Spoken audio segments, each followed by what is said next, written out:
Hello बच्चों, मैं हूं रामजी सूर्यवंशी और आज आपको पढ़ाऊंगा राजस्थान जीके। जीके ये शब्द सुनते ही कुछ बच्चों के मन में ऐसा डर आता है जैसे कि उनको शेर दिख गया हो, क्योंकि अगर विशेष रूप से बच्चा साइंस का है तो कहीं ना कहीं जीके से शुरुआत से ही वो मुंह फेरता हुआ आता है। उसने 9-10 में भी एसएसटी को ध्यान से नहीं पढ़ा होता है, इस वजह से कहीं ना कहीं उसको जीके से डर लगने लग जाता है। पर मैं आज आपको इस वीडियो में विश्वास दिलाता हूँ, क्योंकि मैं खुद भी एक साइंस मैथ का स्टूडेंट रहा हूँ। मेरे भी जो मेन सब्जेक्ट है वो साइंस मैथ रहे हैं, लेकिन कहीं ना कहीं अगर आप किसी भी कंपटीशन एग्ज़ाम की तैयारी कर रहे हो, चाहे वो रीट हो, चाहे वो वन रक्षक हो, चाहे वो वन पाल हो, चाहे वो सीईटी हो, कोई सा भी अगर राजस्थान का एग्ज़ाम आपको फाइट करना है तो जीके तो मेरे भाई चाहो या ना चाहो आपको करनी ही पड़ेगी। अब जब करना ही है तो क्यों ना उसको बोरिंग बनाने से अच्छा है थोड़ी सी मेहनत डाल के उसको बहुत ही शानदार और बहुत ही मज़ेदार बना दिया जाए। तो आज की इस क्लास में मैं आज आपको विश्वास दिलाता हूं कि ये क्लास जब आप देखोगे तो कहीं भी इतना सा भी अगर आपको लगे कि सर नई क्लास बोरिंग थी तो आप कमेंट में ज़रूर बताना, उसका भी समाधान हम अगली वीडियो में आपके लिए करके।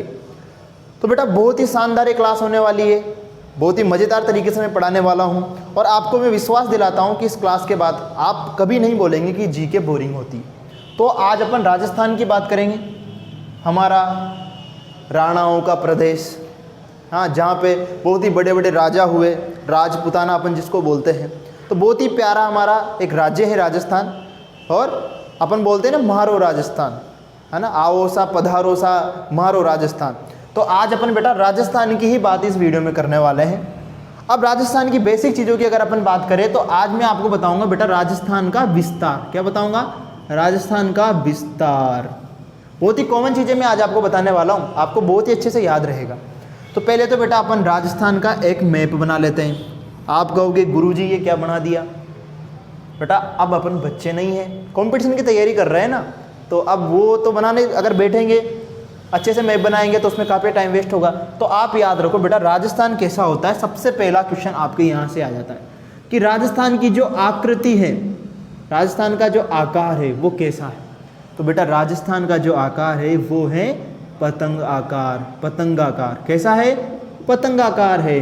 अब आप कहोगे गुरुजी पतंगाकार है, लेकिन अब पतंगाकार तो पूछता ही नहीं है। बिल्कुल सही है, क्योंकि बेटा ये छोटी क्लासों में आपने खूब पढ़ा है। पतंगाकार अब आपको कंपटीशन में बहुत ही कम देखने को मिलेगा, क्योंकि अब वो पूछता है कि राजस्थान का आकार कैसा है। विषम कोणीय, विषम कोणीय चतुर्भुजाकार, चतुर्भुजाकार। कैसा है बेटा? विषम कोणीय चतुर्भुजाकार है। तो ये आपसे नहीं पूछेगा, पतंग आकार नहीं मिलेगा बेटा आपको। और कभी कभी तो एग्जामिनर आपकी बहुत बुरी तरीके से हालत ख़राब कर देता है जब आपको विषम कोणीय चतुर्भुज भी नहीं देगा। कभी कभी ये वर्ड बेटा आपके माइंड में से निकल जाता है, तो आप इंग्लिश में भी आप याद रखेंगे रोम्बस। कौन सी बस? रोम्बस। ठीक है बेटा। तो राजस्थान की जो आकृति है वो होती है बेटा पतंगाकार होती है। अगर अपन चतुर्भुज की बात करें तो विषम कोणीय चतुर्भुजाकार होती है, और उसमें भी अगर इंग्लिश में आ जाए तो आप याद रखेंगे बेटा रोम्बस होती है। गुरुजी ये तो ठीक है, अब आप ये भी बता दीजिए कि ये आकृति किसने बताई। बिल्कुल बताएंगे बेटा, ये आकृति को बताने वाला था बेटा टी.एच. हेंडले। कौन था? टी.एच. हेंडले। टी.एच. हेंडले। टी.एच. हेंडले ने बेटा ये सबसे पहले अपनी जो आकृति है राजस्थान की उसको विषम कोणीय चतुर्भुजाकार बोला, रोम्बस बोला। गुरुजी ये तो ठीक है, पर कभी कभी हम कंफ्यूज हो जाते हैं कि भारत का आकार कैसा है। फिर बेटा जो अपना इंडिया है, आप इसी के कंपैरिजन में याद रखेंगे, जो इंडिया है, इंडिया का जो आकार है बेटा वो है चतुष्फलकीय। चतुष्फलकीय, चतुष्फलकीय है बेटा। और ये किसने बोला था? ये एन विले ने बोला था बेटा, एन विले ने बोला था। किसने बोला? एन विले। ठीक है, याद रखना, एन विले बोला। तो अब इसमें तो क्या बोरिंग होने वाली चीज़ है? याद रखना है बेटा पतंग आकार है, विषम कोणीय बोल देंगे, और टी.एच. हेंडले ने इसके बारे में सबसे पहले बताया था। बहुत सिंपल चीज़ है। अब इसको एक स्टेप और आगे लेके जाते हैं। गुरुजी जो राजस्थान है, ये जो राजस्थान है, अगर इसको अपन साइड की बात करें तो बेटा ये क्या होगी? नॉर्थ, ये होगी साउथ, ये होगी ईस्ट, और ये होगी वेस्ट होगी। अच्छा, नॉर्थ और वेस्ट में बेटा जो राजस्थान से जो देश टच में है वो है बेटा पाकिस्तान। कौन है? पाकिस्तान। अरे गुरुजी इसको तो हम भूल ही नहीं सकते। पाकिस्तान, पाकिस्तान तो हमें रात में सोते टाइम भी याद रहता है, पाकिस्तान को हम नहीं भूल सकते। तो याद रखना है बेटा, राजस्थान के साइड में जो देश है वो है पाकिस्तान, और पाकिस्तान अपना पड़ोसी है ना, तो उसको आप नहीं भूल सकते क्योंकि ये कुचलने करता रहता है। क्योंकि इसकी थाली में रोटी हो या ना हो, दूसरे की थाली की रोटी पे इसकी नज़र हमेशा रहती है। तो पाकिस्तान की बात हो गई बेटा। पाकिस्तान के बाद में टोटल 5 राज्य ऐसे हैं जो राजस्थान से टच में हैं। कौन कौन सा है? सबसे पहले है बेटा अपना यहाँ पर है सबसे पहले पंजाब, है ना, पंजाब। पंजाबी गाने सुनते हो आप सब? पंजाब सबसे पहले हैं। उसके बाद में है बेटा यूपी। पंजाब के बाद में हरियाणा है बेटा। सबसे पहले क्या है? हरियाणा। अरे यूपी भी आ जाएगी, हरिद्वार यूपी, ये है अपनी यूपी। यहाँ पे कौन है? यहाँ पे बेटा एमपी, मध्य प्रदेश, ये उत्तर प्रदेश। और गुरुजी इधर कौन सा है बेटा? इधर है गुजरात है। इधर कौन है? गुजरात है। ठीक है, याद रहे बेटा, इधर कौन है? गुजरात है ना। तो टोटल 5 स्टेट हो गए बेटा, टोटल 5 राज्य हो गए। सबसे पहले पंजाब, दूसरा हरियाणा, तीसरा यूपी, चौथा हो गया एमपी और 5वां हो गया गुजरात। तो ये टोटल 5 तो राज्य हैं और 1 है देश। अब आपको यहाँ से क्वेश्चन कैसे पूछा जाएगा बेटा वो भी आप समझ लीजिए। भाई जो राजस्थान है, अगर देश से कौन से देश से वो कनेक्ट है, कौन से देश से वो टच में है, तो बेटा उसको बोलेंगे अंतर्राष्ट्रीय।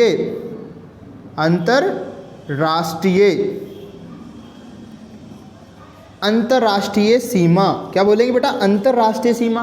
भाई ये जो इधर वाली जो टेरिटरी है, इधर वाली जो सीमा है, इसको क्या बोलेंगे? अंतर्राष्ट्रीय सीमा बोलेंगे। और अगर गुरुजी आगे आपसे पूछ ले कि राजस्थान, तो राजस्थान की होगी बेटा अंतर्राज्यीय। क्या होगी? अंतर्राज्यीय सीमा होगी बेटा। ठीक है, अंतर्राज्यीय सीमा होगी। तो देश के साथ जो सीमा बनेगी अंतर्राष्ट्रीय, और जो राज्य के साथ बनेगी वो अंतर्राज्यीय। क्वेश्चन कैसे आएगा? क्वेश्चन आपसे पूछ लेगा कि बताइए राजस्थान कितने देशों के साथ अंतर्राष्ट्रीय सीमा बनाता है? तो राजस्थान के साथ एक ही देश मिलता है बेटा, वो है पाकिस्तान। और अगर आपसे पूछ लिया जाए कि राजस्थान कितने राज्यों के साथ अंतर्राज्यीय सीमा बनाता है, तो राजस्थान टोटल 5 राज्यों के साथ अंतर्राज्यीय सीमा बनाता है। पंजाब, हरियाणा, यूपी, एमपी और गुजरात। ओके, अब अगर आपसे पूछ लिया जाए बेटा, क्वेश्चन ऐसे भी आ सकता है, बताइए इनमें से 4 ऑप्शन दे देगा। पंजाब दे देगा, एमपी दे देगा, यूपी दे देगा और चौथा दे देगा बेटा अरुणाचल प्रदेश। अरुणाचल प्रदेश। अब आपसे क्वेश्चन देगा कि इनमें से बताइए कौन सा राज्य है जो राजस्थान के साथ अंतर्राज्यीय सीमा नहीं बनाता है। क्वेश्चन को ध्यान से सुनना बेटा, नहीं बनाता है। तो पंजाब तो अंतर्राज्यीय सीमा बनाता है, ये रहा अपना पंजाब। एमपी भी बनाता है, यूपी भी बनाता है, ठीक है। और अपना अरुणाचल प्रदेश राजस्थान के साथ अंतर्राज्यीय सीमा नहीं बनाता। तो ये क्वेश्चन का आंसर आप बड़ा ही आसानी से दे सकते हैं। अब इसी को बेटा आगे लेकर के चलते हैं, है ना। नोट्स आपको लिखने की ज़रूरत नहीं है, आपको ऐसे ही याद हो जाएंगे, है ना। बाकी फिर भी कोई चीज़ अगर आपको लिखने की ज़रूरत है तो आप लिख भी सकते हैं। अब आगे अपन बात करते हैं बेटा, इनको मैं इरेज कर देता हूँ ताकि अपने पास बोर्ड पे जगह बचे, ठीक है। इनको भी मैं इरेज कर देता हूँ। अब आगे अगर अपन बात करें बेटा, तो जो राजस्थान है, क्वेश्चन कैसे पूछेगा हो, बताइए राजस्थान के नॉर्थ में कौन सा राज्य है। तो नॉर्थ में कौन सा राज्य है बेटा? नॉर्थ में है अपना पंजाब है। आपसे पूछ लेगा कि जो राजस्थान है उसके साउथ में कौन है, तो बेटा साउथ में तो कोई भी नहीं है, लेकिन साउथ और ईस्ट, भाई ये नॉर्थ है, ये साउथ है, ईस्ट और वेस्ट है। तो नॉर्थ में पंजाब हो गया, ईस्ट वेस्ट, नॉर्थ ईस्ट मतलब दक्षिण पूर्व। नॉर्थ वेस्ट में कौन है बेटा? अगर आपसे पूछ लिए कि नॉर्थ ईस्ट में कौन है, नॉर्थ ईस्ट में है एमपी। अगर आपसे पूछ ले कि नॉर्थ वेस्ट में कौन है, नॉर्थ वेस्ट में है गुजरात, ठीक है। अगर आपसे पूछ ले कि बताओ वेस्ट में कौन है या फिर नॉर्थ वेस्ट में कौन है, तो पाकिस्तान है। ये भी आप बड़े आसानी से बता सकते हो, ठीक है। इसके बाद में अगर अपन बात करें बेटा कि जो ये राजस्थान है, अगर गुरुजी ऊपर से कोई नीचे तक जाए, नॉर्थ से साउथ तक जाए, बेटा ये गलत लिख दिया मैंने, नॉर्थ से साउथ, ठीक है। तो एमपी क्या है, साउथ ईस्ट में है और साउथ वेस्ट में। अगर कोई बेटा नॉर्थ से साउथ में जाए तो गुरुजी इसकी लंबाई कितनी होगी, तो इसका आप याद रखना बेटा, इसकी होगी 826 किलोमीटर, ठीक है। और कोई ईस्ट से वेस्ट में जाना चाहे तो ईस्ट से वेस्ट में अगर अपन जाएंगे बेटा तो ये होगी 869 किलोमीटर, ठीक है। अब आपसे पूछ ले गुरुजी जो पाकिस्तान से राजस्थान की जो टेरिटरी है, जो सीमा है, इसकी लंबाई कितनी है, तो बेटा आप याद रखोगे इसकी लंबाई है 1070 किलोमीटर। गुरुजी 1070 किलोमीटर तो है, लेकिन ये लाइन किसने खींची, तो बेटा ये लाइन खींची है रेड क्लिफ। किसने खींची, रेड क्लिफ। बेटा ये एक अंग्रेज था, जब भारत पाकिस्तान अलग हुआ था उस टाइम पे ये था, और अंग्रेजों ने ये लाइनें बनाई थी, इसलिए इसको नाम दे दिया रेड क्लिफ, क्योंकि उस लाइन खींचने वाले का नाम बेटा रेड क्लिफ था। रेड क्लिफ, इसलिए इस लाइन को नाम भी अपन ने रेड क्लिफ ही दे दिया कि अगर आपके आ जाए कि भारत पाकिस्तान को या फिर पाकिस्तान और राजस्थान को अलग करने वाली लाइन को क्या बोलते हैं, तो रेड क्लिफ बोलेंगे। उसकी लंबाई पूछ ले तो 1070 किलोमीटर उसकी लंबाई होगी, ठीक है बेटा। अब अपन बात करते हैं कि गुरुजी ये 1070 किलोमीटर हो गई, ठीक है।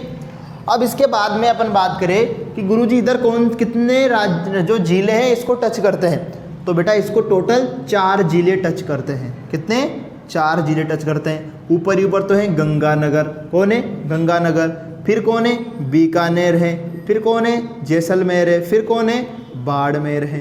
तो टोटल 4 जिले रेड क्लिफ लाइन को टच करते हैं, ये भी आपको याद रखना है, ठीक है। तो ये हो गया बेटा कुछ बेसिक राजस्थान का। इसी को थोड़ा सा और डिटेल में देखने के लिए मैं वापस से इसको इरेज कर रहा हूँ और कुछ आगे अपन चीज़ें देखते हैं।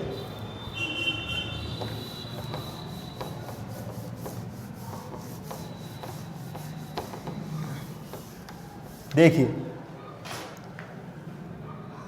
डिटेल में फिर अपन पढ़ेंगे, अभी मैं थोड़ा आपको ऊपर ऊपर से बता रहा हूँ बेटा ताकि आपको बोरिंग। तो सबसे पहले नॉर्थ, साउथ, ईस्ट और वेस्ट। सबसे पहले अपन देखते हैं बेटा नॉर्थ में कौन सा जिला है, नॉर्थ में है अपना गंगानगर। कौन है, गंगानगर। सबसे नीचे कौन सा जिला है बेटा, है बांसवाड़ा। बांसवाड़ा, ये यहाँ पे जो जिला है ना बेटा, ये टोटल 33 जिले हैं, उनमें से ऊपर ऊपर गंगानगर, नीचे कौन है, बांसवाड़ा। ईस्ट में बेटा धौलपुर। कौन है, धौलपुर। इधर कौन है भाई, वेस्ट में है जैसलमेर। जैसलमेर। तो ये 4 जिले हो गए, ऊपर ही ऊपर गंगानगर, नीचे बांसवाड़ा, इधर धौलपुर, इधर हो गया जैसलमेर। अब इसके बाद में अगर अपन देखें तो गंगानगर का इधर ही इधर बेटा कौन सा गांव आएगा, इधर कौन सा गांव आएगा। गुरुजी मान लो मेरा दोस्त है, वो बीमल खा के अगर यहाँ से यहाँ तक चले तो लास्ट में जाके राजस्थान के किस गांव में जाके वो रात रुकेगा, क्योंकि बेटा बीमल वाले व्यक्ति होते हैं, बोलो जुबा केसरी बोल के कुछ भी कर सकते हैं। अब जब ये जाएगा इधर से इधर जाएगा तो लास्ट में बेटा कहीं ना कहीं तो उसको रुकना पड़ेगा, क्योंकि राजस्थान खत्म हो जाएगा ना। और इधर से इधर जाएगा तो भी इसको कहीं ना कहीं रुकना पड़ेगा, इधर भी कहीं ना कहीं रुकना पड़ेगा, इधर भी कहीं ना कहीं रुकना पड़ेगा। तो लास्ट में बेटा कौन सा गांव में, वो क्वेश्चन बहुत सी बार वो पूछता है। तो इधर ही इधर है बेटा अपना। इसके लिए आप क्या करोगे, एक बहुत ही शानदार एक कहानी बताता हूँ आपको बेटा। एक कुशल नाम का एक लड़का था, ठीक है। उसकी नहाने की इच्छा हो गई। हाँ गुरुजी, नहाने की इच्छा हो गई, फिर क्या हुआ, उसके जैसे नहाने की इच्छा हुई तो पास में बेटा उनके एक कुंड पड़ता था जिसका नाम था बेटा बोर कुंड। क्या नाम था, बोर कुंड नाम था, ठीक है गुरुजी। तो कुंड का नाम था बोर, पूरा हो गया बोर कुंड। तो कुशल नाम का लड़का बोर कुंड में नहाने गया। अब बोर कुंड में नहाने गया साहब, अब उसको तैरना नहीं आता था। तैरना नहीं आएगा तो बेटा कहाँ नहाओगे, आप नदी पे नहाने गए, यार तैरना नहीं आता तो किनारे पे नहाओगे। ऐसे ही जो कुशल था वो भी कुंड के बेटा बोर कुंड के कोने में नहा रहा था। हाड़ौती में अपन क्या बोलते हैं राजस्थान में, कोना। किनारे क्या बोलते हैं, कोना। तो बेटा वो कोने में नहा रहा था। अब जब कोने में नहा रहा था तो नहाते नहाते बेटा उसको गंगा ने देख लिया। किसने देख लिया, गंगा ने देख लिया, ठीक है, गंगा ने देख लिया। और जी गुरुजी गंगा ने देख लिया, फिर क्या नहीं, उसने अपने आसपास देखा कि मेरे कपड़े कहाँ हैं यार, गंगा देख रही है, कपड़े पहनने पड़ेंगे। अब जब कपड़े उसने देखे तो गांव का लड़का था, कपड़े तो उसने धो लिए थे, अब कपड़े गीले हैं। जैसे उसने गीले कपड़े पहने तो बेटा उसको सर्दी लगने लग गई। अब जब सर्दी लगेगी तो राजस्थानी में अपन सर्दी को क्या बोलते हैं बेटा, जो गांव से बच्चे हैं वो समझेंगे, सी बोलते हैं। गुरुजी मैंने घणो सी लागे हैं, तो सी बोलते हैं। अब सी बोलेंगे तो बेटा यहाँ से आप याद रखना कि सी लगने लग गया, सिलाना। क्या लगने लग गया, सी लगने लग गया, तो याद हो गया सिलाना। अब सी लगने लगा तो आसपास उसने देखा कि यार कुछ जला के, हो सकता है मैं आग ताप लूँ, जिसको अपन आड़ोती में धूनी बोलते हैं कि धूनी ताप लेता हूँ गुरुजी। लेकिन धूनी तापने के लिए कुछ जलाने के लिए होना चाहिए, कोई लकड़ी होनी चाहिए, कुछ थैली पन्नी कुछ होना चाहिए। तो उसने देखा कि पास में एक कट्टा पड़ा हुआ था। क्या पड़ा हुआ था, कट्टा पड़ा हुआ था। तो उसने बेटा कट्टा जला के अपनी जो सर्दी है उसको भगाया, कटला। ठीक है बेटा, कटला। अब आपको याद हो गया होगा, नीचे नीचे बेटा जो गांव है उसका नाम है बोरकुंड। यहाँ से सीधा ऊपर जाओगे तो बेटा उस गांव का नाम है कोणा। इधर जाओगे तो उस गांव का नाम है बेटा सिलाना, और इधर जाओगे तो उस गांव का नाम है कटला। तो राजस्थान के चारों दिशाओं के गांव अपन को याद हो गए। ऊपर ही ऊपर नॉर्थ में जाएंगे तो कोणा, नीचे नीचे साउथ में जाएंगे तो बोरकुंड, ईस्ट में जाएंगे तो सिलाना, और वेस्ट में जाएंगे तो कटला। हो गए बेटा याद। अब कभी कभी वो क्या करता है, गांव तो पूछता ही है, उसके साथ साथ जब उसका दिमाग खराब हो जाता है एग्जामिनर का और पेपर थोड़ा डिफिकल्ट बनाना रहता है तो वो तहसील भी पूछ लेता है। तो याद रखना बेटा, जो बोरकुंड गांव है वो कुशलगढ़ तहसील में है, और गंगानगर जो बेटा कोणा गांव में वो गंगानगर तहसील में ही है। ठीक है, गंगानगर तहसील में है। सिलाना है बेटा आपका, सिलाना है बोरखेड़ा, बोरखेड़ा, और जो कटला है बेटा वो है सम तहसील। ठीक है, बोरखेड़ा नहीं बेटा, इसका यहाँ पे नाम है राजाखेड़ा। ये मैंने गलत बोल दिया बेटा, राजाखेड़ा। बोरकुंड होता है राजाखेड़ा, बोरखेड़ा नहीं राजाखेड़ा, बोर तो कुंड था।